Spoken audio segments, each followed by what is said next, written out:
இவ்வளவு வருஷமா அப்பா அதனால நான் வந்து சின்ன வயசுல இருந்தே ரஜினா எவ்வளவு பெரிய ஆளு சொல்லி தான் வளர்ந்துருக்கேன். சோ வந்து இது வரைக்கும் எல்லா படத்துக்கும் நான் ஃபர்ஸ்ட் டே ஃபர்ஸ்ட் ஷோ போயிருக்கேன். பேட்டையில இருந்து அதுல இருந்து வந்து எல்லா படத்துக்கும் நான் ஃபர்ஸ்ட் டே ஃபர்ஸ்ட் ஷோ போயிருக்கேன். சோ இன்னைக்கும் அதே கிரேஸோட வந்திருக்கேன். கன்ஃபார்ம் படம் நல்லா இருக்கும். நாங்கெல்லாம் தலைவரோட ரசிகர்கள் 50 வருஷமா தலைவர் ரசிகராக இருக்கிறோம்.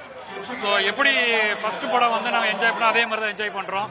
ஸோ இனிமும் அவர் எவ்வளவு படம் நடிச்சாலும் அவ்வளோ என்ஜாய் பண்ணிட்டே இருப்போம். 50வது திரைப்படம் என்பது தலைவர் படம்னாலே மிகப்பெரிய சிறப்பு தான். ஸோ இதுல நிறைய பெரிய ஆக்டர்ஸ் வந்திருக்கிறாங்க.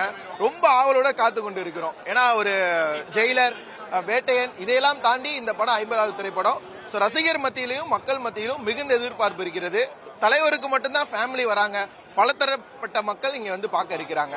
ரொம்ப சந்தோஷம். நன்றி.